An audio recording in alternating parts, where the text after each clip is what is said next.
secara rigid gitu ya. Kalau di DJKN pun juga ada high and best use secara rigid.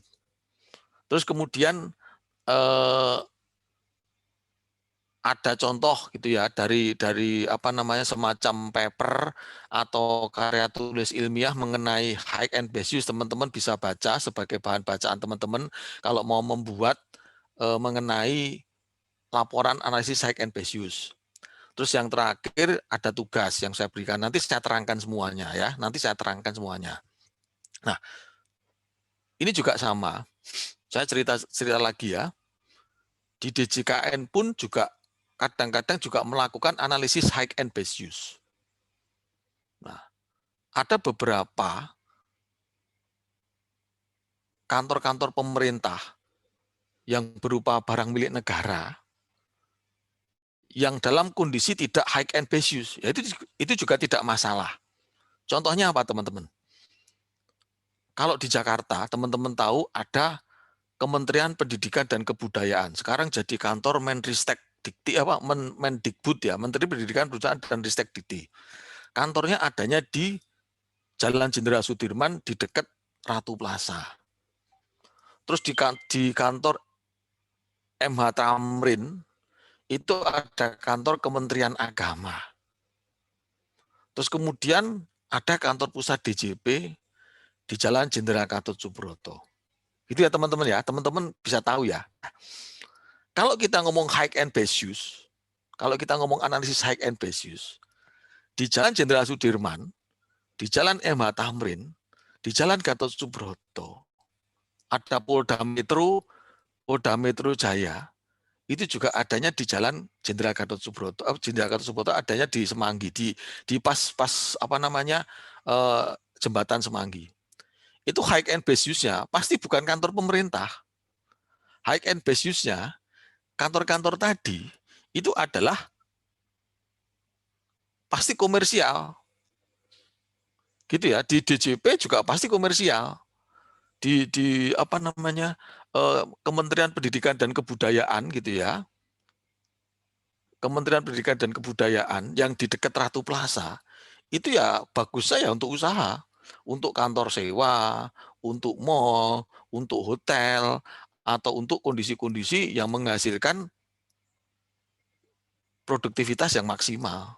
Tapi kenyataannya digunakan untuk kantor pemerintah. Nah, jadi saya bilang ke teman-teman seperti itu, itulah kondisi sebenarnya dari analisis high and best use apabila memang benar-benar diterapkan dalam kondisi yang high and best use.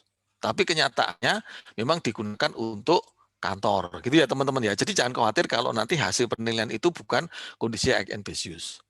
Terus ada cerita lagi, Polda Metro Jaya gitu ya, sebetulnya itu sudah di apa ya semacam diruslah oleh apa namanya oleh grupnya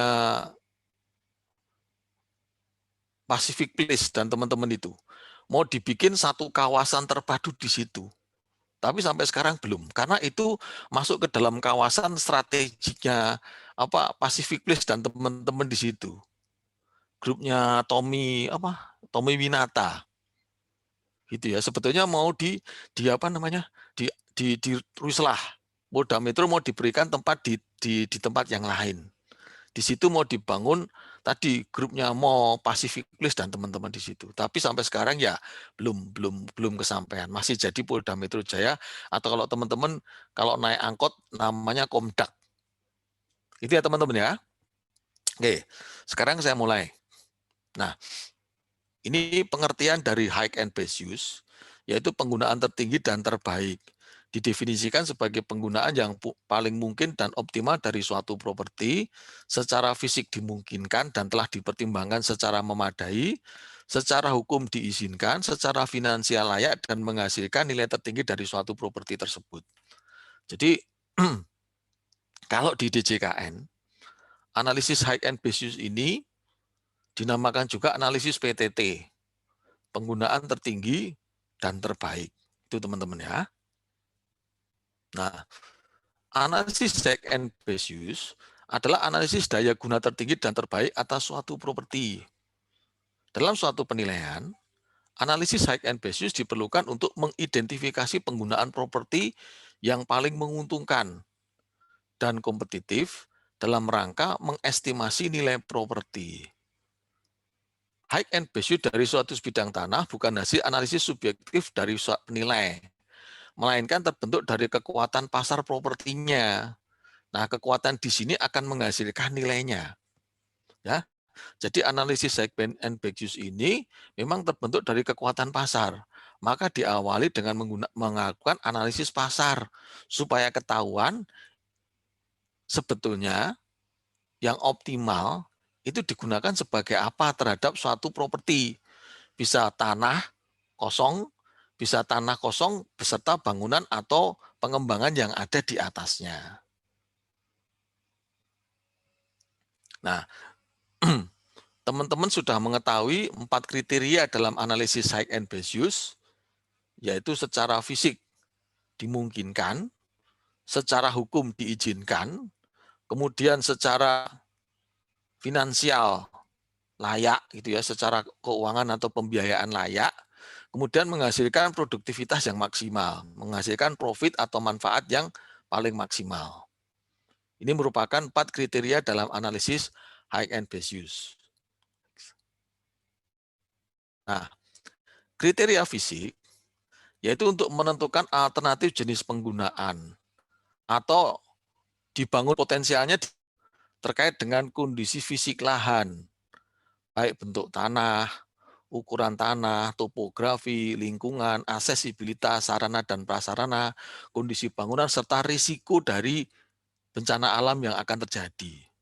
Jadi analisis secara fisik ini digunakan untuk kondisi yang paling memungkinkan terkait dengan fisik dari lahan atau tanah yang akan kita lakukan penilaian. Nah, kemudian untuk analisis yang kedua yaitu secara hukum. Gitu ya. Untuk menentukan alternatif jenis penggunaan dibangun. Potensial yang paling diizinkan menurut peraturan perundang-undangan yang berlaku. Ya, misalnya sesuai dengan IMB-nya, sesuai dengan koefisien dasar bangunan. Ada koefisien luas bangunan, koefisien dasar hijau, garis sepadan bangunan, garis sepadan jalan. Terus kemudian hak atas tanahnya atau peraturan lain yang terkait dengan lingkungan dan kawasan khusus bersejarah. Jadi kriteria hukum di sini terkait dengan undang-undang, terkait dengan semua aturan yang berlaku. Tentunya aturan yang berlaku ini baik aturan yang berlaku di pusat, di pemerintah, maupun di pemerintah daerah. Ya, ada beberapa izin-izin, ada beberapa RT RW, rencana tata ruang, rencana tata wilayah yang dikeluarkan oleh pemerintah daerah. Otomatis high and best use-nya juga mengikuti aturan pemerintah daerah di masing-masing kabupaten kota. Gitu ya. Jadi kalau teman-teman rumahnya itu adalah sawah, ya gitu ya, dan nekat dibangun, ya berarti memang high and best use-nya memang sawah gitu ya. Ya. Kalau di desa gitu ya, yang merupakan lahan hijau, sawah itu tidak boleh dibangun menjadi rumah atau perumahan. Harus dilihat dulu RT RW-nya, rencana tata ruang wilayah dan rencana tata ruangnya. Nah, pada umumnya kalau di desa gitu ya, masih banyak orang yang tanpa izin membangun sawah tersebut menjadi bangunan-bangunan. Padahal jelas-jelas penggunaannya tidak boleh digunakan untuk keperluan bangunan. Ya, tapi kalau memang kondisinya sudah jadi bangunan, ya berarti high and best use-nya ya bukan sebagai perumahan. High and best use-nya ya teman-teman analisis sendiri, bisa jadi sawah, bisa jadi perkebunan atau apa namanya kebun, bisa jadi lahan hijau ya berarti digunakan untuk kepentingan pertanian. Nah, sedangkan di tempat teman-teman pertanian yang paling produktif menghasilkan apa misalnya? Itu teman-teman ya. Terus saya lanjutkan lagi. Kemudian kriteria secara finansial.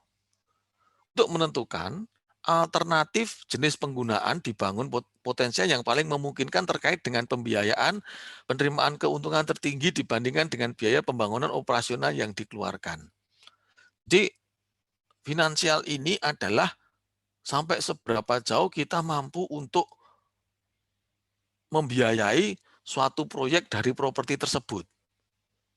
Ya, kita pengennya membangun dalam suatu lahan kosong membangun misalnya 20 lantai.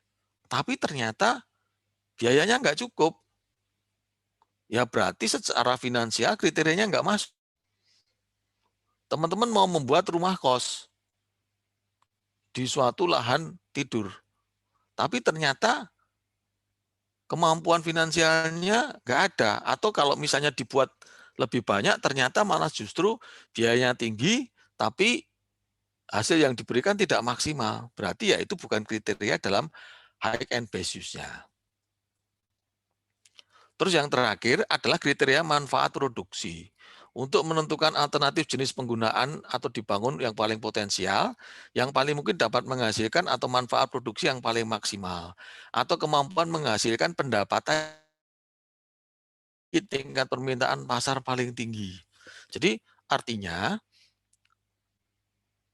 dalam kriteria ini itu memberikan manfaat atau produksi yang paling tinggi. Kalau semuanya dinilai dengan produksi yang paling tinggi, manfaat yang paling tinggi, pasti perubahan tidak akan memberikan manfaat atau tidak menghasilkan pendapatan yang paling tinggi. Ya, karena residensial tidak akan memberikan manfaat, artinya dalam tanda manfaat dalam bentuk uang ya, manfaat dalam bentuk pendapatan selalu konotasinya dalam bentuk uang. Sedangkan rumah tidak akan memberikan pendapatan dalam bentuk uang. Gitu ya. Jadi kemungkinan ya tidak akan memberikan high end base use yang paling optimal. Itu teman-teman ya. Nah, suatu properti dikatakan memiliki high end base use yang paling baik gitu ya, mempunyai high end base use yang paling baik itu harus memenuhi 4 kriteria ini. Apabila tidak memenuhi kriteria ini, maka tidak bisa dikatakan suatu properti tersebut mempunyai kriteria yang high end base use, memenuhi kriteria high end base use. Jadi harus mempunyai 4 kriteria ini. Salah satu dari kriteria ini tidak memenuhi, berarti kondisi properti tersebut bukan merupakan kondisi high and best use. Itu teman-teman ya. Jadi harus memenuhi 4 kriteria high and best use.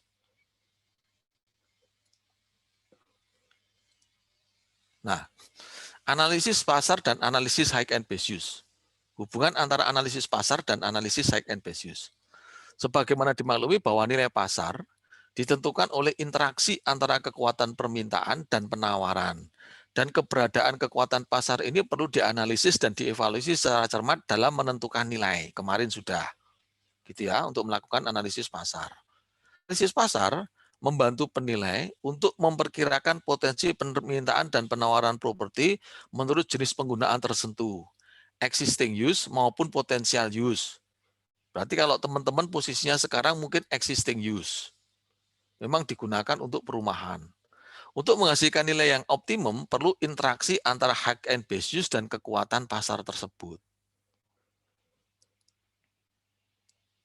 Nah, aspek kelayakan pasar sangat berguna untuk menentukan jenis penggunaan yang paling optimal, baik penentuan penggunaan lahan kosong maupun yang telah dibangun. Analisis pasar dilakukan tidak hanya terbatas untuk saat ini, akan tetapi juga estimasi penawaran dan permintaan properti dalam jangka yang panjang. Kemarin kan, kalau misalnya analisis pasar juga menentukan properti yang saat ini dibangun, properti yang akan dibangun, properti yang sudah jadi pada saat ini, properti yang akan jadi pada tahun yang akan datang, dan seterusnya.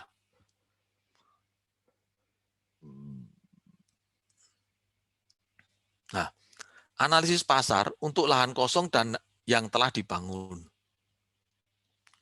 Analisis pasar untuk tanah kosong. Besar kecilnya kekuatan permintaan lahan mempengaruhi tinggi rendahnya tingkat pemanfaatan tanah dan pertumbuhan properti di wilayah yang bersangkutan.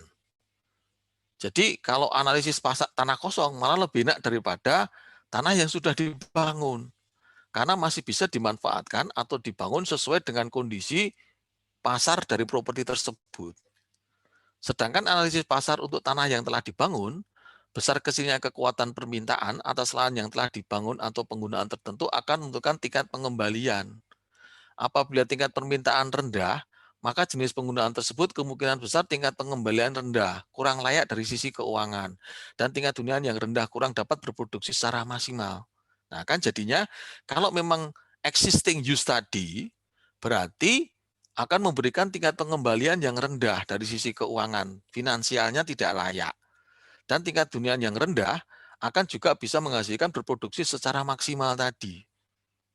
Ya, sehingga tadi nggak masalah di properti kalian bukan merupakan kondisi high end base use karena memang sudah jadi existing use-nya adalah perumahan atau rumah tinggal. Nah, ini hubungan antara analisis pasar dan analisis high end base use. Ya. Kemudian sama-sama dilakukan identifikasi masalah, kemudian tinjauan ekonomi dan alternatif penggunaan. Nah, ini dilakukan analisis pasar untuk penggunaan tertingginya. Nah, analisis pasar kemarin ada properti, supply and demand, kemudian gambaran subjek dari properti tersebut. Ada atribut fisik, atribut legal, dan atribut lokasi. Nah, ini sedangkan di sini analisis and basis masuk kepada kriteria secara fisik dimungkinkan, atribut legalnya secara legal diizinkan, kemudian lokasi secara finansial juga layak. Nah, kemudian dilakukan analisis keuangan. Analisis keuangan di sini untuk mengetahui maksimal aktivitasnya. Kemudian kita mendapatkan kesimpulan. Jadi ini hubungan antara analisis pasar dengan analisis high and base use. Di mana dalam melakukan analisis pasar bisa juga untuk kelanjutan daripada analisis high and base use. Kemudian ditindaklanjuti dengan analisis keuangan untuk mendapatkan maksimali produktivitasnya. Gitu ya. Jadi kalau perumahan ya analisis keuangannya ya tidak akan menghasilkan properti kecuali kalau teman-teman memang bisa menghasilkan produktivitas yang maksimal. Gitu ya. Tadi misalnya teman-teman yang rumahnya misalnya ada kebunnya, depannya rumah, kebunnya jadi satu dengan rumah misalnya kemarin. Gitu ya. Terus kemudian ternyata kebunnya itu menghasilkan ada kebun kelapa di belakang rumah. Nah, berarti dia juga akan menghasilkan memberikan pendapatan. Tapi apakah itu dalam kondisi high end basis? Ya silakan dianalisa sendiri. Gitu ya teman-teman ya. Oke. Terus, nah ada dua jenis dalam analisis high end base use, yaitu HBU pada lahan kosong sama dengan analisis pasar tadi, dan HBU pada lahan yang telah dikembangkan. Nah, untuk yang tanah kosong, kegunaan tertinggi dan terbaik dari sebuah lahan kosong adalah mengasumsikan bahwa tanah adalah kosong atau dapat dibuat kosong melalui pembongkaran bangunan dengan mempertimbangkan hubungan antara kegunaan yang ada pada saat ini dengan kegunaan potensialnya. Digunakan untuk apa lahan tersebut? Apakah lahan yang kosong menjadi objek penilaian itu tetap dibiarkan kosong atau dikembangkan? Kemudian jenis pengembangan apa yang sebaiknya dilakukan atas lahan ini? Jadi kalau misalnya dianggap sebagai kosong, misalnya ada bangunan kemudian dilakukan pembongkaran, itu juga ada biaya bongkar. Nah, biaya itu juga harus dimasukkan ke dalam kriteria layak secara finansial. Apakah dengan membongkar bangunan tersebut itu juga layak secara finansial? Itu ya teman-teman ya. Jadi Kalau menganggap lahan yang ada bangunannya itu dianggap sebagai suatu lahan kosong, berarti ada pembongkaran terhadap bangunan tersebut. Dan pembongkaran itu harus masuk ke dalam biaya. Biaya berarti finansial. Apakah layak secara finansial? Kan. Terus analisis HPU lahan kosong untuk kegunaan rumah tinggal. Pada suatu zoning tanah tertentu, hanya mengakomodasi untuk kegunaan sebagai rumah tinggal saja. Nah, ini contohnya ya. Ini membandingkan antara dua kondisi. Untuk itu pihak pembangun menyemitkan alternatif pembangunannya pada dua tipe rumah saja, yaitu tipe A yang mempunyai nilai pasar 120 juta rupiah dengan biaya pembangunan 80 juta rupiah dan nilai tanah 30 juta rupiah. Dan tipe B yang mempunyai nilai pasar 100 juta rupiah dengan biaya pembangunan 75 juta rupiah dengan nilai tanah 30 juta rupiah. Estimasi penggunaan tertinggi dan terbaik. Jadi ini ada suatu lahan kosong dibangun dengan biaya pembangunan 80 juta dan 75 juta. Nah, setelah dibangun, dia mempunyai dua nilai pasar yang berbeda. Nah, dari dua nilai pasar yang berbeda ini, manakah yang memberikan keuntungan yang paling maksimal? Gitu ya. Jadi, nilai pasar ini adalah nilai setelah dilakukan pembangunan baru. Nah, kalau tanahnya kan sama, dia mempunyai biaya sebesar 30 juta rupiah. Sedangkan biaya pembangunannya berbeda. Ini biaya pembangunannya 80 juta, ini biaya pembangunannya 75 juta. Nah, setelah dilakukan pembangunan tersebut, kemudian nilai pasar ini dikurangi dengan biayanya sebesar 110 juta, ini sebesar 105 juta, sehingga dia mendapatkan keuntungan sebesar 15 juta, ini sebesar 5 juta, sehingga HBU-nya adalah rumah tipe A. Semacam ini, apa namanya, contoh-contoh semacam ini tidak terkait dengan prinsip-prinsip penilaian, gitu ya. Prinsip penambahan dan pengurangan, prinsip apa, suatu komponen bisa mempengaruhi terhadap komponen yang lain, gitu kan bisa juga seperti ini. Contohnya apa? Contohnya misalnya gini, selisih 5 juta misalnya, yang satu ada carportnya, yang satu tidak ada carportnya, sehingga nilai pasarnya yang ada carport lebih tinggi. Yang satu carportnya sudah dilengkapi dengan awning atau dilengkapi dengan apa namanya, genteng gitu ya, yang satu belum, maka nilai pasarnya akan naik. Yang satu kamar mandi kamar utamanya sudah ada kamar mandi dalamnya, yang satu belum, sehingga mengakibatkan nilai properti tersebut naik, mengakibatkan nilai pasarnya juga berbeda. Nah, contoh-contoh seperti itu ya, sehingga HBU-nya menjadi berbeda antara rumah dua tipe ini. Nah, terus kemudian analisis HBU lahan kosong yang menghasilkan pendapatan. Untuk mengestimasi penggunaan tertinggi dan terbaik di antara berbagai kegunaan yang menghasilkan pendapatan, maka alternatif tersebut harus dipertimbangkan berdasarkan tingkat pengembalian potensialnya, potensial rate of return, dan kestabilan pendapatan yang diterima. Nah, contoh, sebidang tanah dengan keluasan tertentu terletak di daerah komersial dengan nilai tanah sebesar 160 juta rupiah. Dua alternatif yang mungkin untuk dibangun yaitu adalah untuk pertokoan dengan biaya pembangunan sebesar 300 juta dengan potensial pendapatan NOI-nya, net operating income-nya sebesar, terus kemudian biaya pembangunan sebesar 400 juta rupiah. Dengan potensial pendapatannya adalah sebesar 55 juta rupiah. Nah, dari sini alternatif. Nah, untuk yang retail, untuk yang mall tadi, nilai tanahnya sama, sebesar 160 juta, ini juga sebesar 160 juta. Terus kemudian biaya pembangunannya 300 juta untuk pertokoan dan 400 juta untuk yang kantor. Sehingga total investasinya untuk yang retail 460, kalau yang office 500 disebutkan akan ngasih operating atau 60 juta, sini 55 juta. Nah, perbandingan antara NOI dibanding dengan biaya investasi 50 dibanding 400,9%. Sedangkan 560 dibanding 55 adalah 9,8%.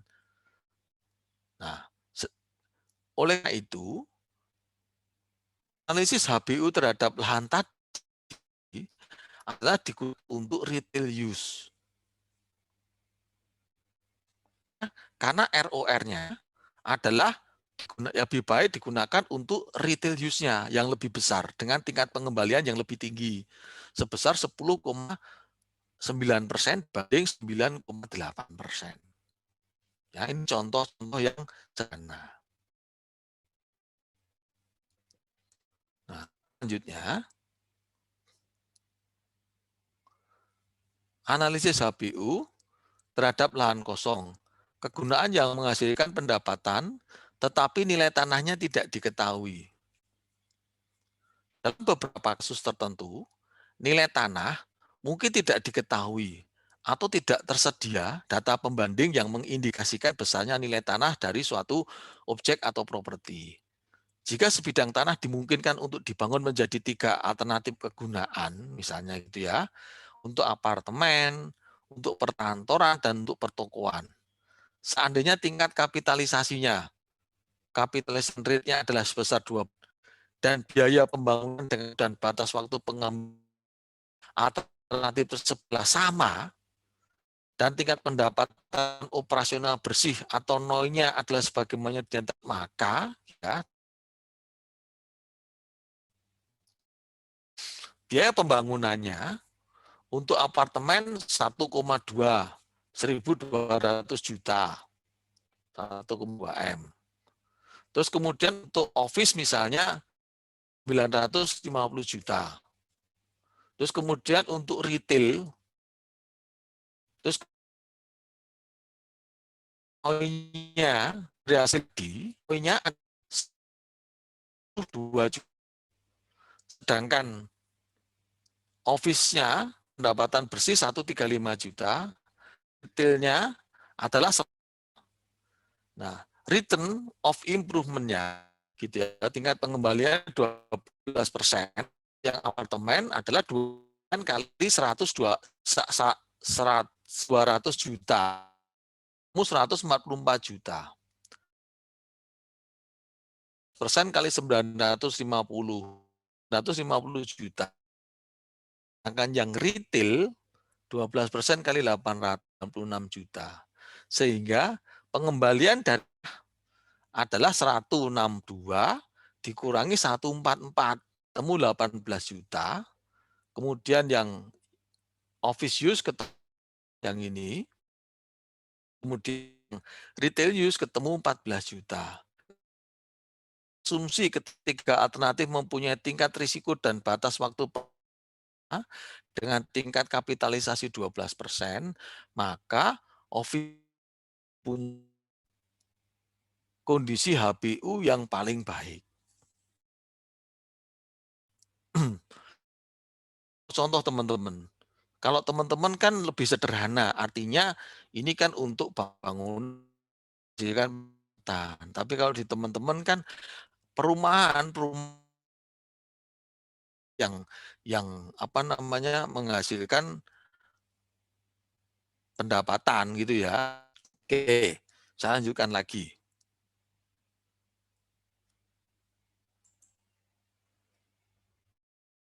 Lahan yang telah dikembangkan. Kegunaan tertinggi dan terbaik dari setelah dikembangkan adalah terkait dengan kegunaan yang seharusnya ada pada lahan tersebut sejalan dengan perkembangannya. Dengan catatan, apakah bangunan yang ada saat ini dipertahankan dan diteruskan penggunaannya? Atau apakah sebaiknya dikembangkan bangunan baru yang lebih bernilai? Apakah kemungkinan untuk diganti dengan jenis dan intensitas penggunaan yang ada? Jadi alternatifnya seperti itu. Apakah bangunan yang saat ini dipertahankan atau diteruskan? Terus kemudian dikembangkan bangunan baru yang lebih bernilai. Apakah diganti? Diganti ya artinya dirubuhkan, dibangun lagi bangunan yang sesuai dengan kondisi bangunan yang ada. Nah, keuangan gitu ya, yang ada di lapangan banteng misalnya gitu ya. Terus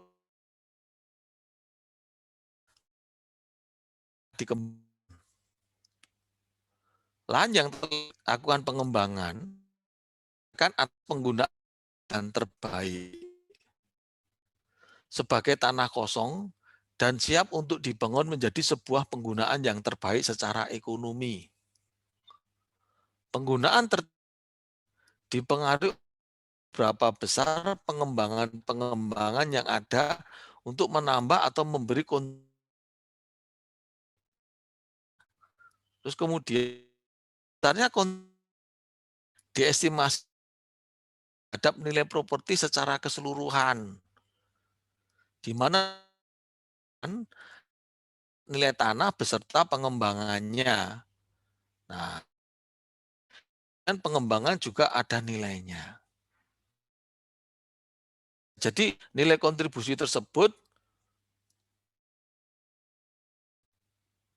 diestimasi melalui pengurangan nilai hanya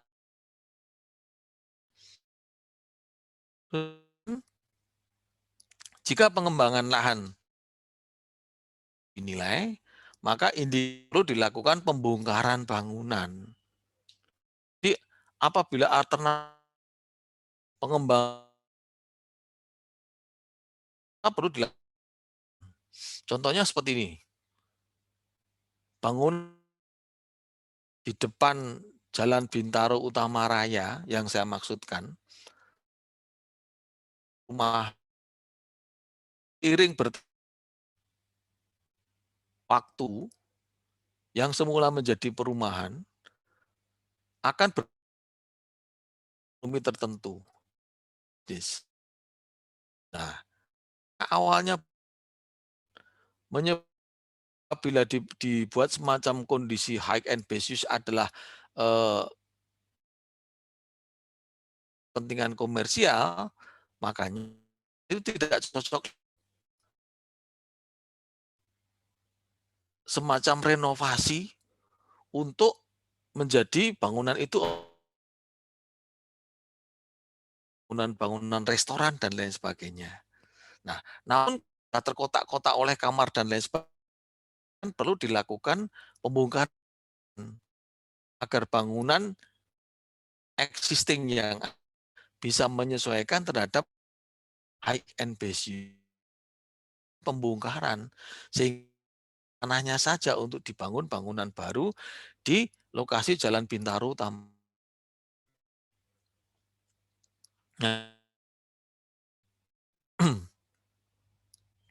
Oke, dan pengembangan lahan.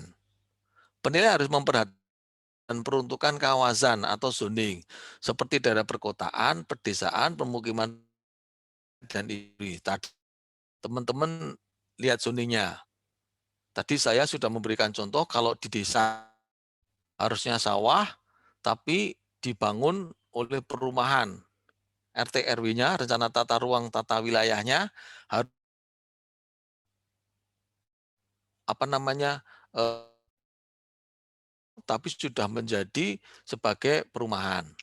Terus kemudian yang kedua, bentuk tanah seperti persegi empat atau tidak terkait dengan lokasi fisik ini ya, bentuk tanah. Kemudian kondisi fisik seperti tanah datar, berbukit, tingkat elevasi, kesuburan tanah, arsitektur bangunan gitu ya. Termasuk jenis tanahnya seperti tanah sawah, pekarangan, tegalan atau tambak. Nah, itu tanah yang tidak rata, berarti harus pakai tanah seperti tanah sawah. Kalau misalnya mau dibangun suatu tertentu, harus dipadatkan, harus diuruk lagi dengan material-material supaya tanahnya juga lebih kuat.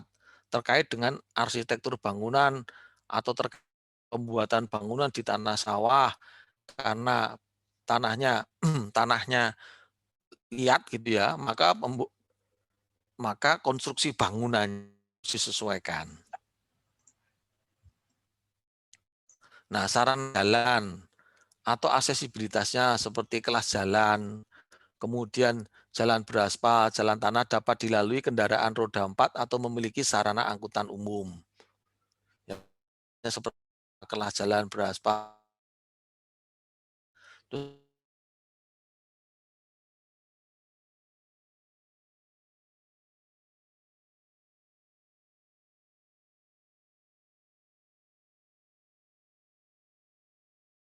Ketersediaan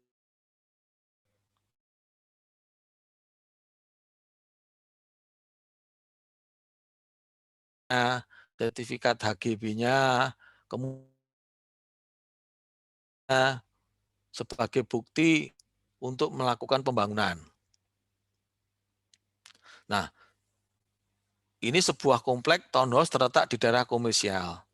Apabila nilai properti sebagai komplek townhouse lebih tinggi dibanding dengan nilai lahan sebagai komersial, dikurangi dengan biaya perombakan, maka high end basis dari properti tetap komplek townhouse. Namun apabila terdapat tingkat permintaan yang sangat tinggi untuk bangunan komersial, maka hampir dipastikan maka high end basis atas lahan tersebut adalah penggunaan komersial. Gitu ya. Jadi townhouse yang bisa beralih fungsi gitu ya, sebagai apartemen misalnya. Terus kemudian apartemen itu sebetulnya bisa difungsikan sebagai hotel karena tempat-tempat tersebut cocoknya sebagai hotel. Nah, apabila dialihkan fungsi sebagai hotel, NBC-nya bukan sebagai townhouse, tapi misalnya sebagai hotel. Nah, kalau teman-teman lihat contoh seperti ini, gitu ya, salah satunya teman-teman bisa melihat hotel duta yang ada di Semanggi. Hotel area hotel mirip dalam apa namanya lantai itu terdapat beberapa kamar-kamar di mana dalam kamar hotel itu ada macam kayak apartemen yang satu kamar satu unit itu ada 3 tempat tidur apa 3 kamar dalam yang tipe studio, ada yang tipe tipe 2 kamar dan lain sebagainya. Yang kemudian diambil alih oleh hotel area digunakan sebagai hotel sekarang. Hotel area duta yang ada di Semanggi. Itu teman-teman ya. Nah, analisis HBU atau lahan yang telah dikembangkan sebagai pertimbangan ke rumah lantai dalam kombinasi berupa apartemen, rumah,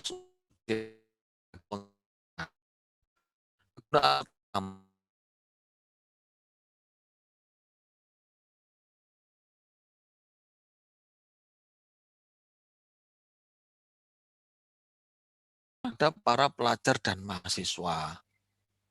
Nah, ini misalnya rumah ada 4 lantai.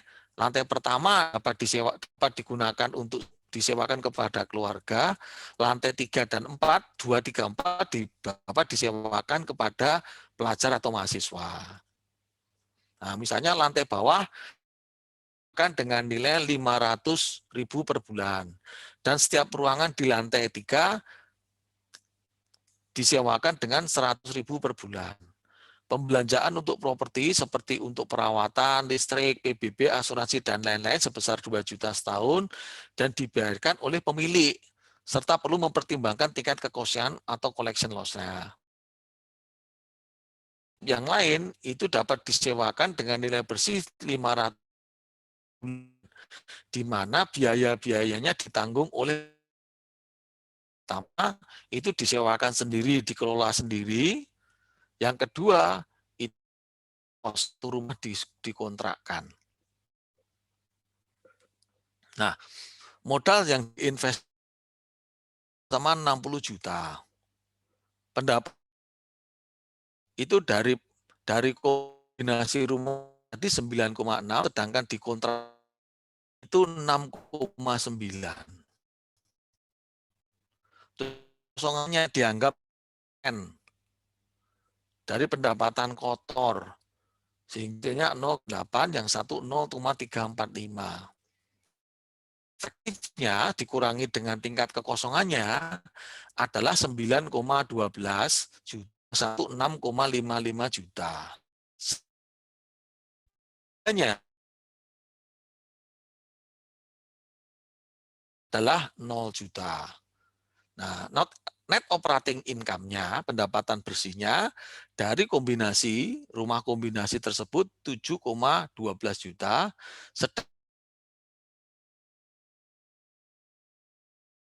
dia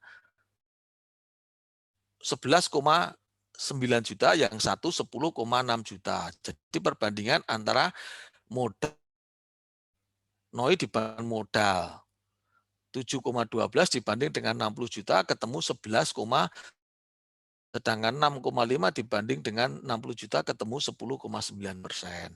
Sehingga bank paling cocok digunakan untuk ini. Terus untuk lahan yang telah dikembangkan, sebuah properti gudang dapat disewakan dengan nilai sewa bersih yang dapat diterima atau disetujui pemilik sebesar 75 juta. Juga pemilik mempertimbangkan untuk mengubah kantor untuk menilainya. Nah, konversi tersebut setidaknya menghabiskan biaya 125 juta rupiah, sehingga akan menambah nilai pasar properti yang mana saat ini mempunyai nilai pasar 600 juta rupiah. Penilai mengestimasi bahwa tambahan ruang akan menaikkan nilai sewa tahunan menjadi rupiah, meskipun jumlah ruang gudang akan. Nah, kegunaan tinggi dan terbaik dalam kasus ini dapat dihitung sebagai berikut. Nah, modal yang diinvestasikan itu kalau gudang 600 juta. Kalau kombinasi gudang dan kantor adalah 600 juta ditambah biaya perombakannya 125 juta tadi. Sehingga biayanya menjadi 725. Sedangkan net operating income-nya apabila hanya berupa gudang akan mendapatkan pendapatan bersih 75 juta. Sedangkan apabila jadi kombinasi gudang dan menghasilkan pendapatan 85 juta. Nah, total pengembalian atas investasi tersebut, nah 75 dibanding 600 ketemu 12,5%. Sedangkan 85 dibanding 725 akan ketemu 11,7%. Sehingga hak ambisiusnya tetap sebagai gudang.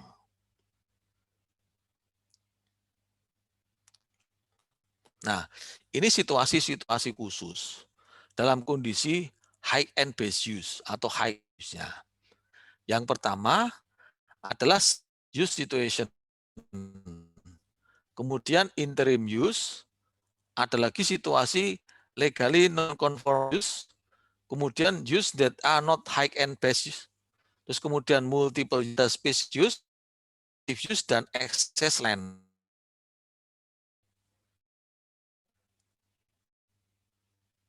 Nah, single use situation, di mana kegunaan tertinggi dan terbaik mungkin tidak seperti biasa atau unik, seperti museum, cagar budaya, tanahnya didasarkan atas kegunaan tersebut dan bukan umumnya. Nah, kondisi ini adalah kondisi misalnya di tanah-tanah yang berada di cagar yang memang sudah ditetapkan sebagai cagar budaya, misalnya yang ada di kota. Di Solo ada museum batik misalnya dan lain sebagainya. Itu memang di situasi khususnya memang tidak.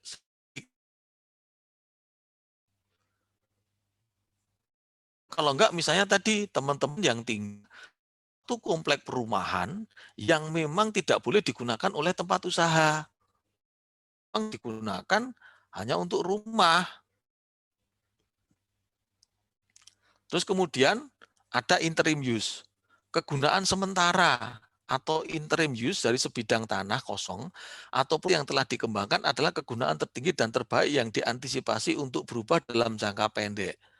Kegunaan interim ini mungkin juga tidak memberi kontribusi terhadap nilai dan biaya-biaya pembongkaran. Harus dipertimbangkan untuk mengembangkan jadi kegunaan-kegunaan ini hanya untuk kegunaan gitu ya, dari suatu bidang tanah. Misalnya ada suatu proyek tertentu, kawasan gitu ya, gunaannya akan berubah menjadi tempat kos, makan, tempat-tempat ekonomi tertentu gitu ya dari suatu properti. Tapi apabila proyek tersebut, maka bisa jadi akan berubah juga. Kondisinya yang hanya bersifat sementara.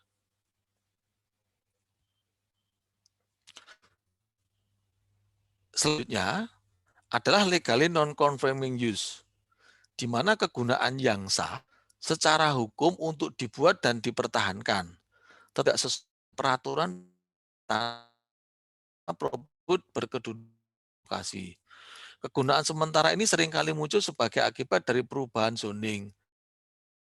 Katakan under improve atau over improve terhadap sebuah rumah tinggal yang berlokasi di suatu kawasan yang zoningnya komersial, maka akan menjadi tersebut under improve. Nah, ini contoh-contoh misalnya biasanya di ini ya, di kota-kota kecil. Di kota-kota kecil itu eh, pada umumnya gitu ya, ada rumah-rumah zaman dulu yang memang ada perluasan kota. Seharusnya posisi rumah tersebut seharusnya sudah menjadi tempat komersial. Sedangkan kondisi tersebut masih existingnya adalah suatu perumahan. Sehingga menciptakan tadi under improve. Atau kalau enggak yang tadi contohnya di Jalan Bintaro Utara beberapa yang digunakan untuk kepentingan rumah tinggal yang memang awalnya memang digunakan untuk kepentingan rumah tinggal. Lokasinya menjadi strategis.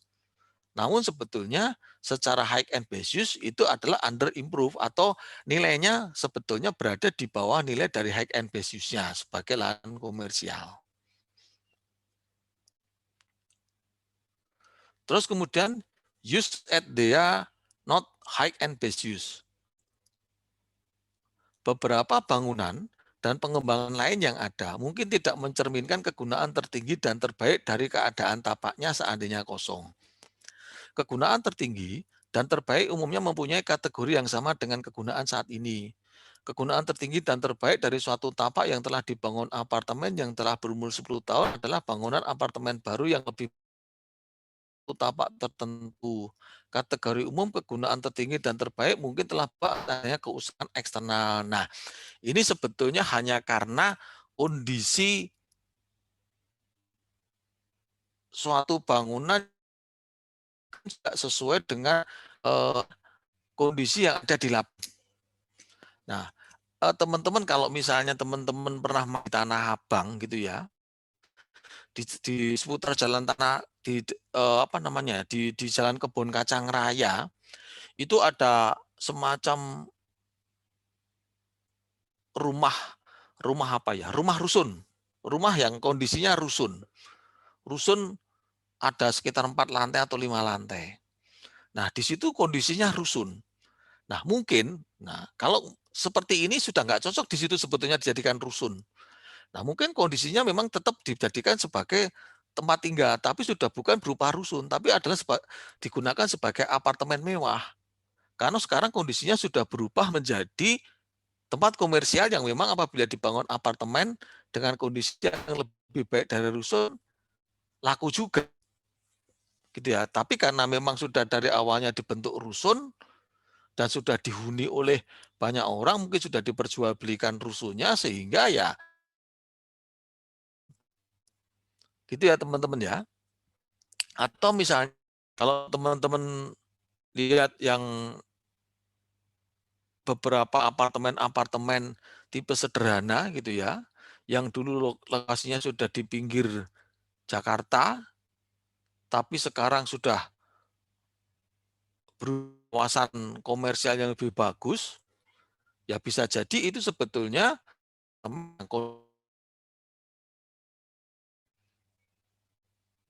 ya, tapi karena memang sudah terjadi keusangan atau apa namanya penyusutan terhadap bangunan tersebut, ya secara high end basis-nya adalah apartemen yang lebih baik lagi.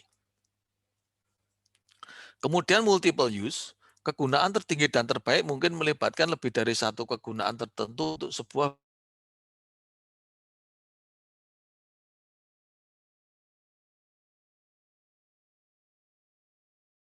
bidang tanah mungkin fungsi. Jadi multiple ini bisa terjadi dari berbagai penggunaan.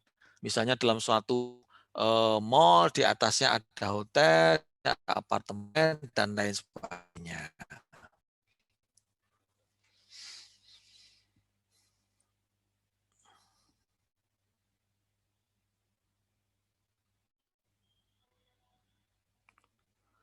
Oke,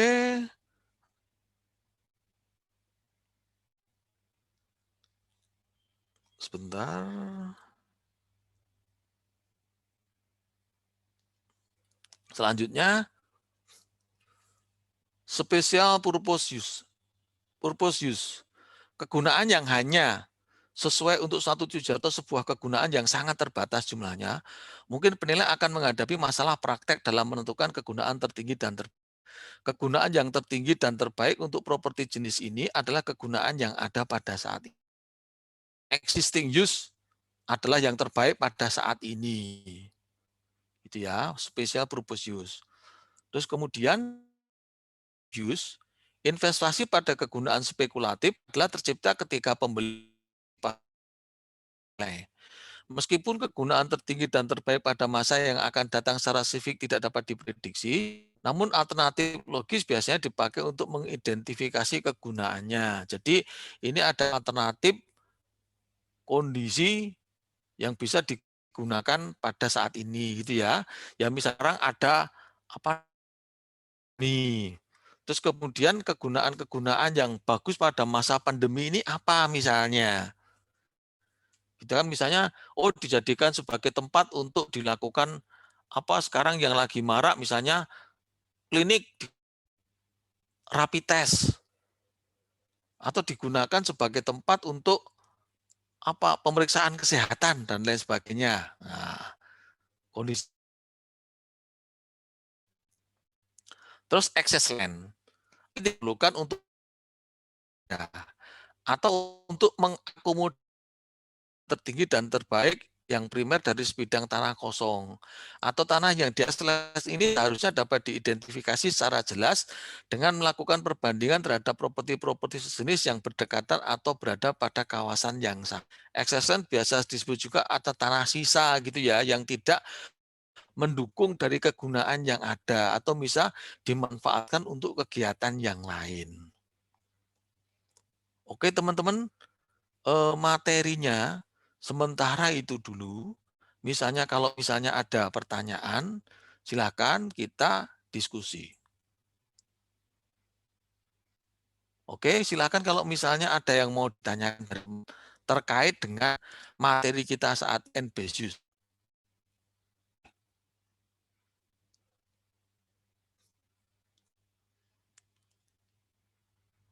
Silakan kalau mau ada yang ditanyakan.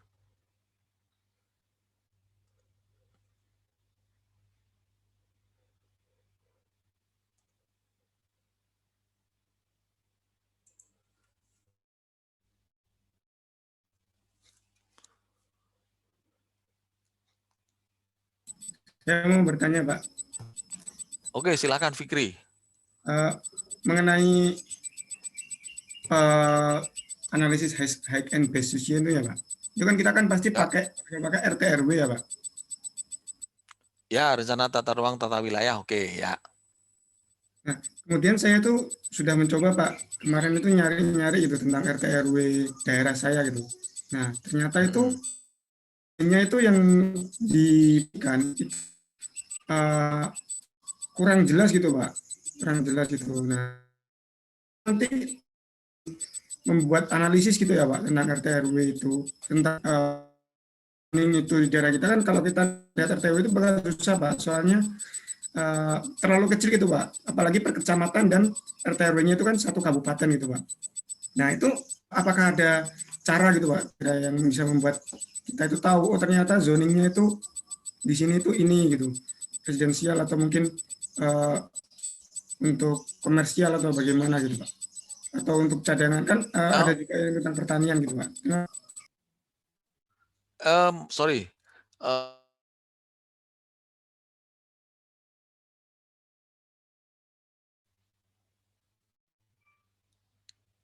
skalanya kabupaten, Pak, satu kabupaten dalam satu perda gitu.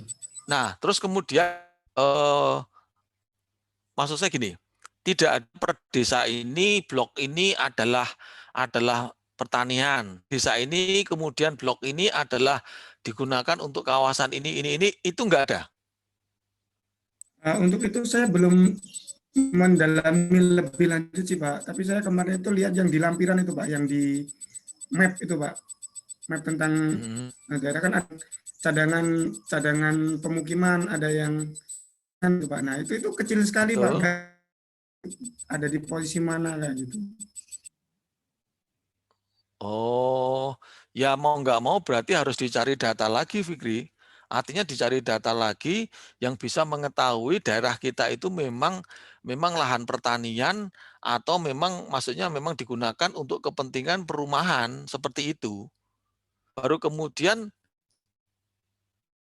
legali secara aturan berarti lahanmu itu masuk enggak di dalam kriteria high and base use-nya. Bisa masuk ya berarti oke. Apalagi kalau misalnya ditunjang kalau misalnya kamu mempunyai sertifikat tanah. Apalagi sertifikatnya apa ya? Misalnya dalam kondisi hak milik ya apa misalnya kalau sudah HGB aja misalnya gitu ya, berarti memang sudah diperkenankan untuk membangun bangunan kalau sudah terbit HGB saja misalnya gitu ya. Eh, dan di apa ya? Di sertifikat kan kadang-kadang juga dijelaskan juga misalnya kondisi tanahnya itu tanah apa. Kalau tanah pekarangan biasanya diperkenankan untuk membangun. Kalau misalnya persawahan ya berarti tidak diperkenankan untuk dilakukan pembangunan dan lain sebagainya. Coba dicek juga di sertifikat atau bukti kepemilikan tanahnya, Fikri. Baik, Pak. Terima kasih, Pak. Nanti akan saya coba cek lagi. Nah, dicek ya, dicek di di apa namanya di sertifikatnya. Kalau memang sudah sertifikat, biasanya kalau tanah pekarangan berarti dikenankan untuk membangun. Apalagi kalau misalnya sertifikat tanahmu dalam tanda kutip masih HGB, malah malah kalau HGB itu ketahuan, berarti kita boleh membangun hak guna bangunan, berarti kita boleh untuk membangun di tanah tersebut. Berarti memang secara itu memang diperkenankan membangun tanah di membangun bangunan di lokasi tersebut secara aturan layak. Seperti itu. Baik, Pak. Siap. Terima kasih, Pak, untuk arahannya. Oke, silakan teman-teman yang lain. Bisa juga teman-teman, sebenarnya bisa juga di apa ya, di lampiran IMB kalau memang ada IMB-nya kalau teman-teman ya. Memang kalau teman-teman yang tinggal di desa memang agak susah. Tapi kalau misalnya memang kelengkapan suratnya ada, biasanya di IMB itu juga ada lokasi ya, gambar lokasi ya. Gambar lokasi, dalam gambar lokasi itu juga diterangkan kondisi lahan sekitarnya. Nah, di situ bisa dilihat bahwasanya lahan sekitar teman-teman itu apa ya, memang kalau biasanya sudah bisa dibangun ya bisa dibangun. Itu teman-teman. Oke, silakan kalau misalnya ada yang mau ditanyakan selain Fikri tadi, Fikra. Pak izin Pak, saya mau bertanya Pak. Oke, si Putu, oke. Jadi gini Pak, tadi kan Bapak menjelaskan untuk secara aspek financial feasibility-nya itu menggunakan rate of return gitu Pak ya. Terus nanti kalau misalnya saya mau menganalisis properti saya itu menggunakan NPV gitu, boleh kan Pak ya? Pakai NPV. Ya, apakah Nggak boleh? apa-apa, nggak apa-apa. Nggak apa-apa, nggak apa-apa. Kan bisa dengan menggunakan analisis yang lain, tidak mesti pakai yang saya terangkan. Gitu ya. Asalkan bisa memberikan apa namanya? Semacam alasan kenapa menggunakan itu gitu ya. Boleh, boleh, nggak apa-apa. Sebentar, sebentar ya, sebentar.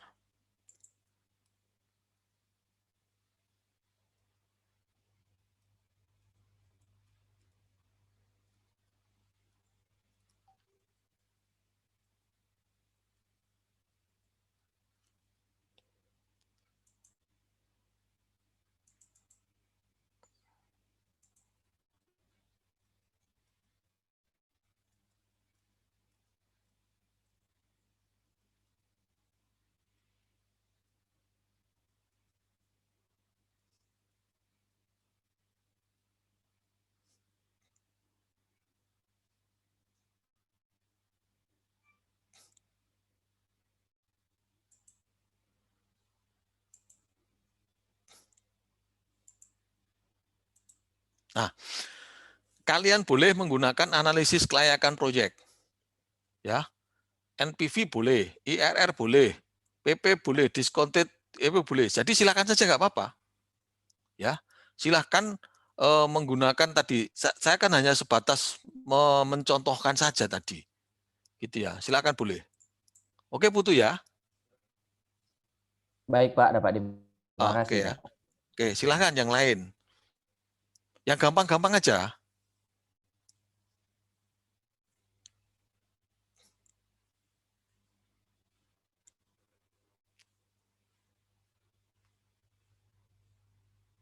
Belum ada?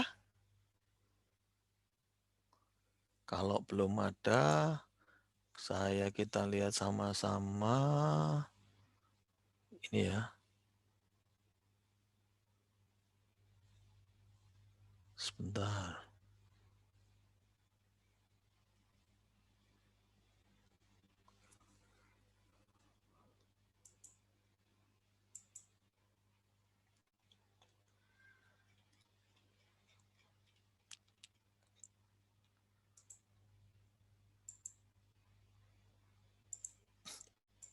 Nah, saya udah share mengenai ini ya, aturan dari DJKN, ada pedoman analisis penggunaan tertinggi dan terbaik yang berupa tanah atau tanah berikut bangunan.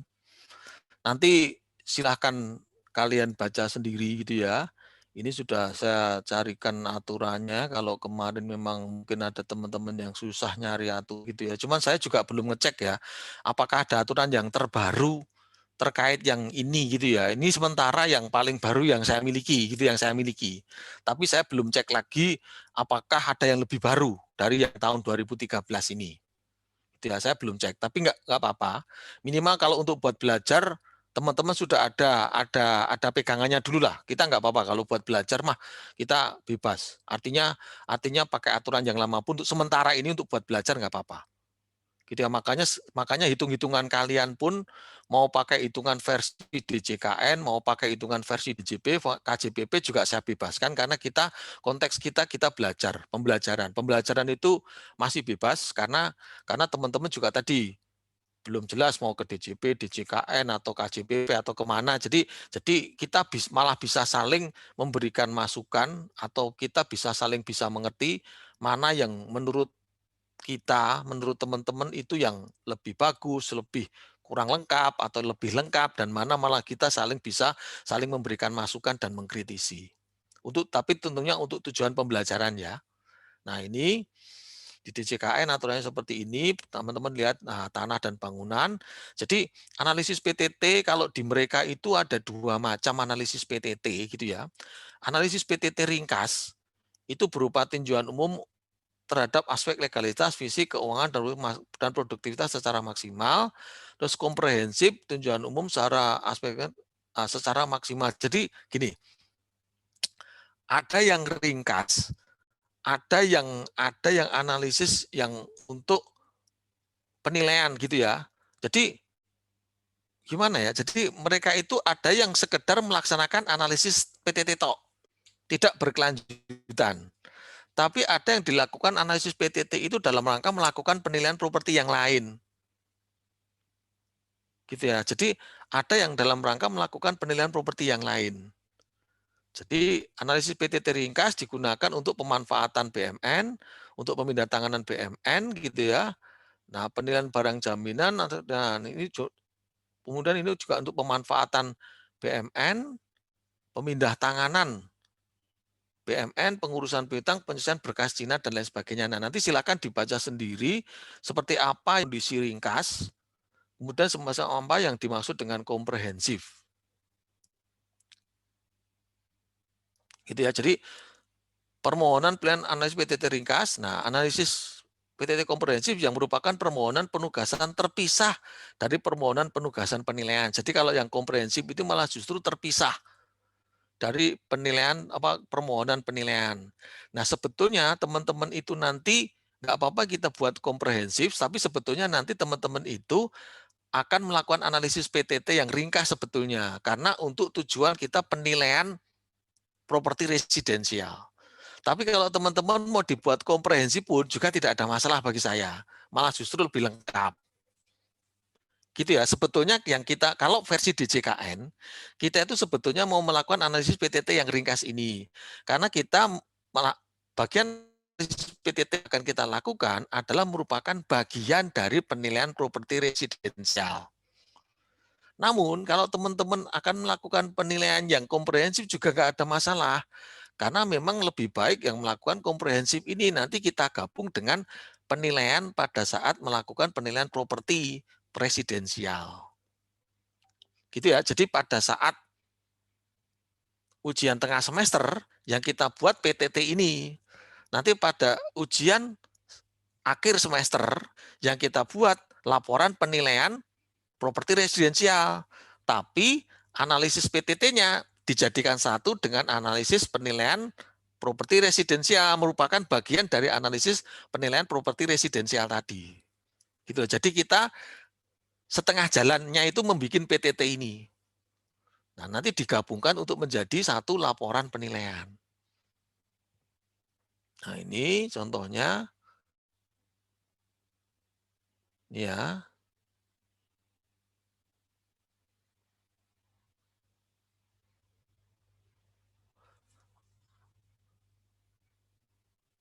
Nah, memang sedikit penjelasan saya gitu ya. Di DJKN pun analisis PTT ini digunakan untuk penilaian dalam rangka pemanfaatan. Jadi misalnya gini, Kementerian Keuangan punya tanah atau punya semacam properti yang atau tidak hanya Kementerian Keuangan ya, kementerian lain pun juga bisa, yang bisa digunakan untuk kepentingan ekonomi tertentu. Nah, ini menjadi sesuatu yang dilematis. Misalnya gini ya,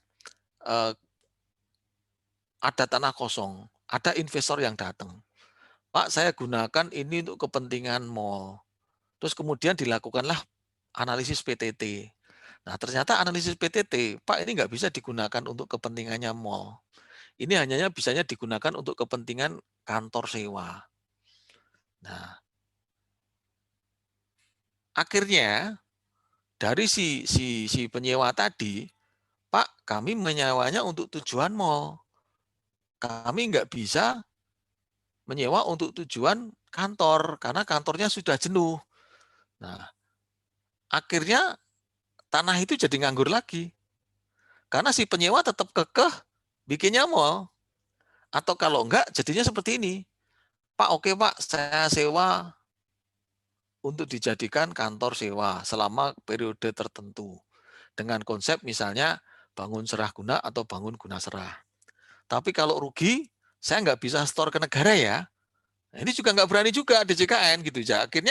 Akhirnya dalam kondisi sesuatu yang dilematis, melakukan analisis PTT ini. Bukan tidak dilakukan, tapi untuk kondisi-kondisi seperti ini jadinya agak sulit.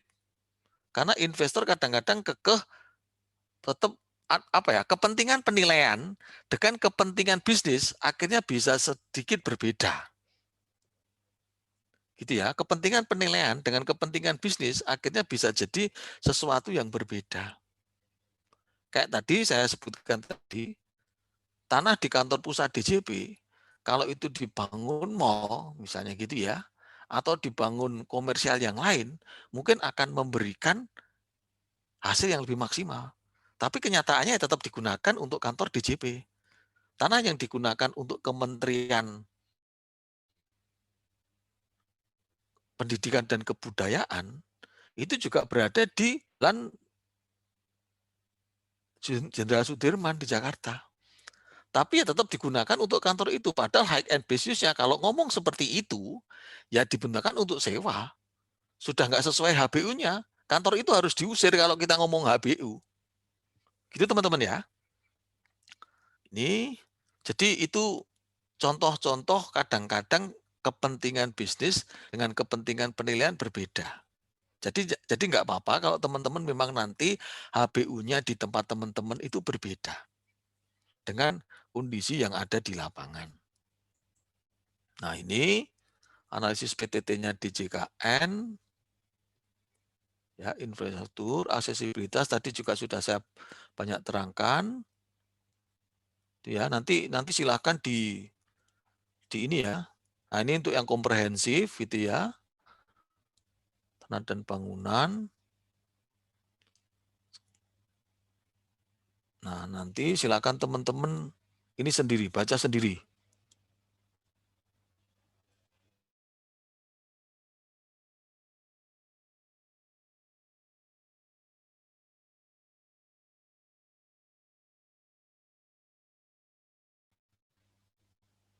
Ini contohnya.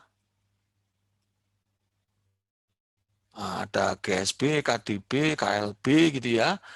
Ketentuannya kalau memang teman-teman juga ada. Ya cuman memang kendala teman-teman kan juga saya juga tahu bahwasanya di teman-teman tidak semua rumahnya mempunyai IMB. Gitu ya. Jadi lihat pada umumnya saja. Lihat pada umumnya saja. Kalau misalnya mau masuk ke KDB, KLB dan lain sebagainya, lihat aturan yang ada di daerahnya masing-masing. Ya. Perdanya atau peraturan daerah atau peraturan ininya mengenai kondisi bangunan seperti apa diikutin aja. Ya. Oke, ini. Nah, analisis kelayakan proyek tadi kan si pertanyaan Putu tadi boleh menggunakan NPV, boleh menggunakan internal rate of return, kemudian payback period gitu ya, boleh silahkan. Ini juga sudah ada panduannya, produktivitas maksimal. Nah, jika ini menggunakan ini land residual method.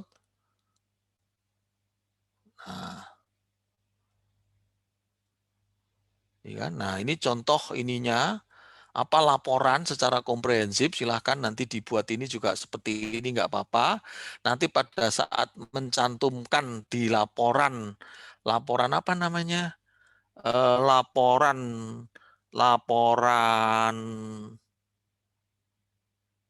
penilaian propertinya gitu ya, ini singkat saja. Jadi kita sepakati saja, kita bikin laporan yang komprehensif ya, kita bikin analisis high end business-nya dan analisis pasar dalam kondisi komprehensif, tapi nanti pada saat membuat laporan penilaian properti untuk residensial, kita bikin yang ini, yang apa namanya, yang sederhana.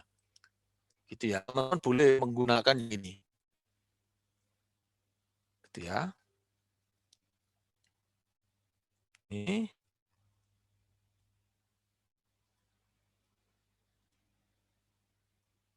Nah, ini contohnya berita acara survei lapangan.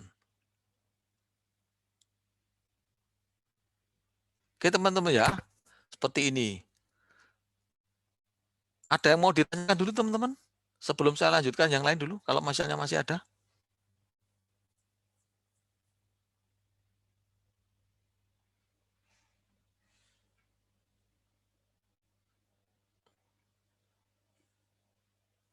Masih belum ada yang mau ditanyakan?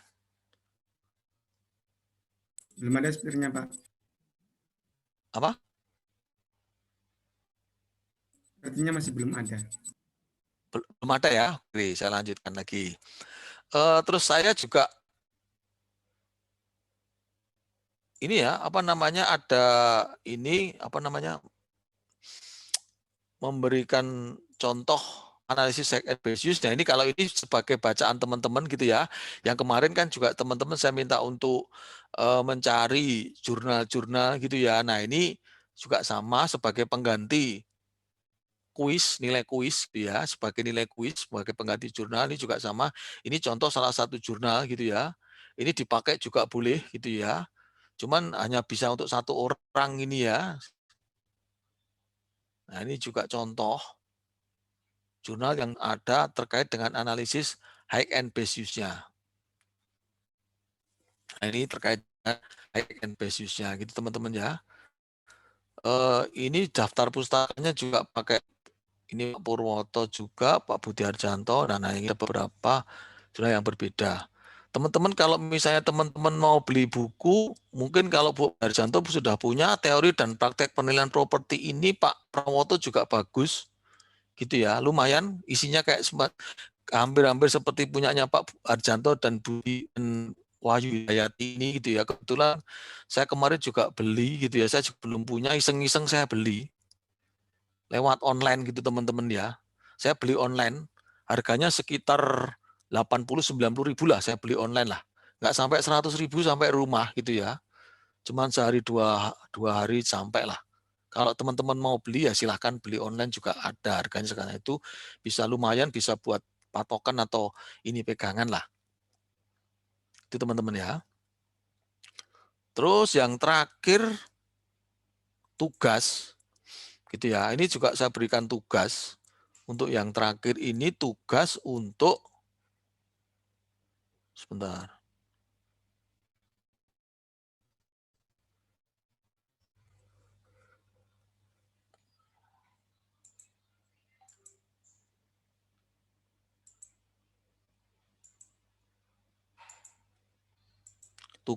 Tugas yang keempat gitu ya. Tugas yang keempat.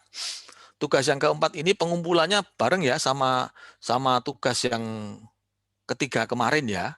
Ketiga kemarin. Nah, kalau ini kan teman-teman mencari data-data yang digunakan untuk analisis pasar properti dan analisis high and base use untuk objek properti residensial. Nah, kemudian diupload dalam Google Drive. Nah, saran saya teman-teman nanti Lebaran kan nggak pada kemana-mana kan?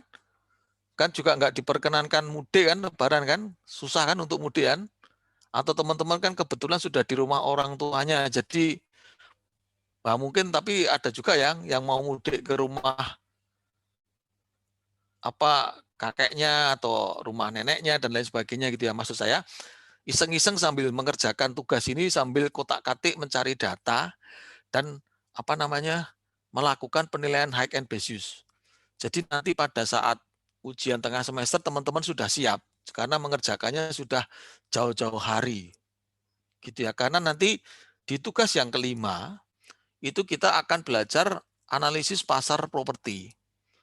Di tugas yang kelima, teman-teman akan saya berikan tugas gitu ya untuk mencari data pasar terhadap tanah dan bangunan. Khususnya tanah sebetulnya ya, bangunan hanya mencari data apa ya? Misalnya kalau bangunan terserah teman-teman sih mau menggunakan model yang seperti apa. Intinya daftar penilaian komponen, daftar penilaian bangunan itu menggunakan resource yang paling baru. Kalau bisa teman-teman cari. Gitu ya. Nanti tugas yang kelima akan saya berikan teman-teman tugas untuk mencari data-data pasar yang ada di lokasi teman-teman. Makanya dari awal kalau teman-teman sudah nyicil gitu ya, sudah mencari data-data ini teman-teman tinggal enak gitu ya. Tinggal saya berikan tugas tapi sebetulnya teman-teman sudah punya. Karena goal ketahuan, teman-teman goalnya itu mau mencari penilaian properti residensial. Nah, dari situ kalau teman-teman jalan, teman-teman menemukan data tanah dijual, data properti yang dijual, itu sudah tinggal teman-teman foto, tinggal teman-teman follow up kira-kira fixnya harga berapa yang ada di sekitar lokasi teman-teman. Nah, itu juga bisa digunakan nanti sebagai tambahan dari data ini, high and base use ini, maupun analisis pasar properti. Oke, itu teman-teman tugasnya untuk tugas yang keempat, dikumpulkan tanggal 6. Kuliah kita hanya sampai pada tanggal 8 sebelum teman-teman libur ya. Libur nanti kita ketemu setelah Lebaran. Kuliah kita kan hanya sampai pada sebelum Lebaran, kita hanya kuliah sampai tanggal 8. Setelah itu kita akan kuliah lagi setelah kurang lebih liburnya 2 mingguan ya, 2 mingguan. Setelah itu baru kuliah lagi. Itu teman-teman, ada yang mau ditanyakan lagi?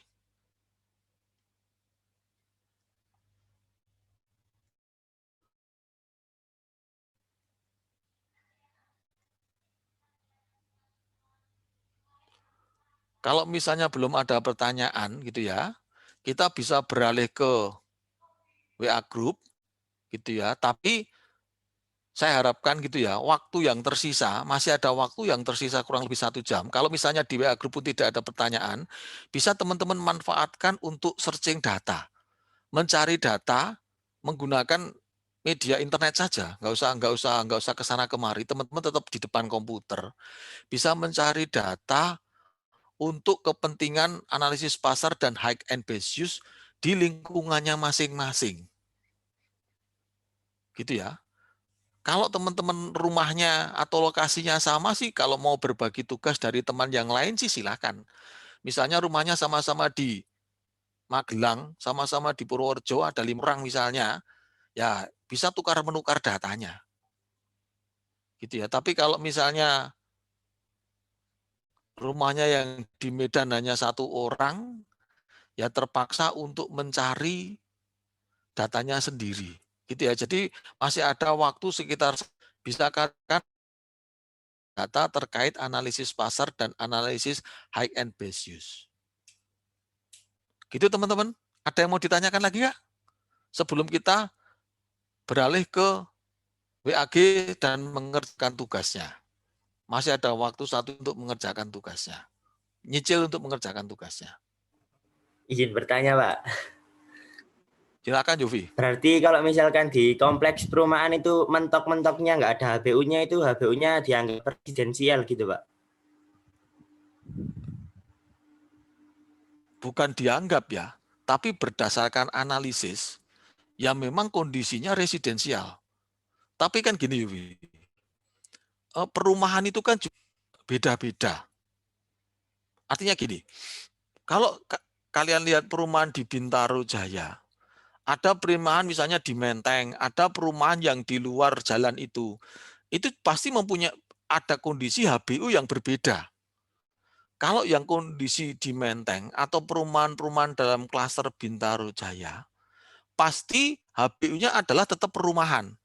Kemungkinan besar saya bilang. Tapi kalau yang di tepi jalan, yang tadi saya bilang di Bintaro Utama Raya, itu sudah berfungsi untuk menjadi komersial. Nah sekarang, rumahmu itu kondisinya seperti apa? Di komplek klaster yang memang tertutup, atau di komplek perumahan yang kondisinya perumahan bebas seperti yang sekarang di Jalan Bintaro Utama Raya. Gitu ya. Di perumahan-perumahan yang bebas pun kan bisa juga perumahan sudah berubah fungsi menjadi klinik dokter. Perumahan sudah berubah fungsi menjadi Alfamart, Indomart. Nah, otomatis akan jadi komersial Yufi kalau memang secara fisik, secara finansial, dan secara 4 kriteria itu masuk dalam HBU. Itu Yufi. Berarti kalau misalkan hanya ada satu alternatif, katakanlah rumahnya itu HBU-nya jadikan kos-kosan, berarti HBU-nya itu kos-kosan itu tadi Pak ya, daripada hanya Iya, digunakan untuk residensial. Betul, betul. Salah satunya alternatifnya memang kos-kosan ya kos-kosan. Itu pun terkait dengan izin memungkinkan juga untuk dijadikan kos-kosan kan gitu kan?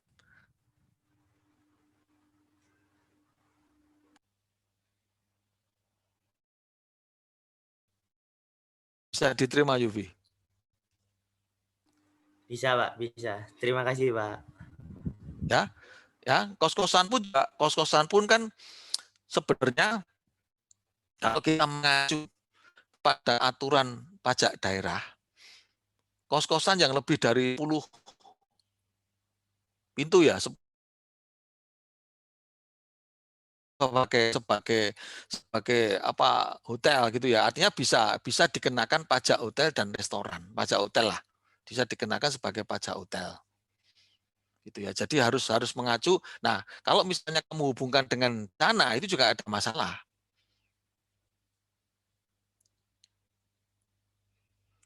Oke, teman-teman, masih ada lagi kah pertanyaan?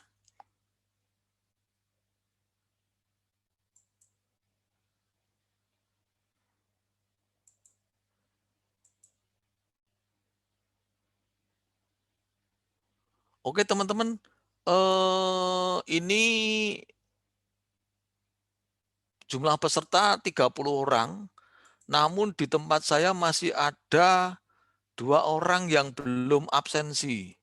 Yang pertama, Fikri. Fikri nggak bisa absen? Iya Pak, masih gagal terus dari tadi Pak. Oke, nanti kalau misalnya nggak bisa absen, nah absenin. Yang kedua, Pri Anggita Nur Hikmawati. Saya juga masih gagal, Pak. Masih gagal, oke. Yang penting saya sudah absenin ada. Nanti silakan dicoba, nanti kalau misalnya belum bisa absen, saya absenin. Oke ya. Oke teman-teman, masih adakah yang mau ditanyakan?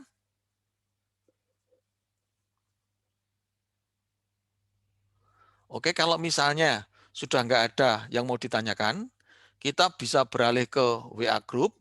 Dan teman-teman kalau misalnya belum juga ada pertanyaan, silahkan tetap mencari data dulu gitu ya, sampai kuliah kita selesai, sampai dengan jam 9, dan silakan tugasnya dikerjakan sambil browsing-browsing internet untuk mencari data-data terkait dengan analisis pasar dan analisis high and best use.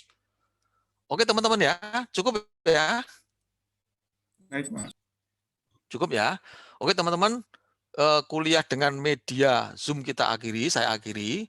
Terima kasih atas diskusinya hari ini gitu ya. Kalau misalnya nanti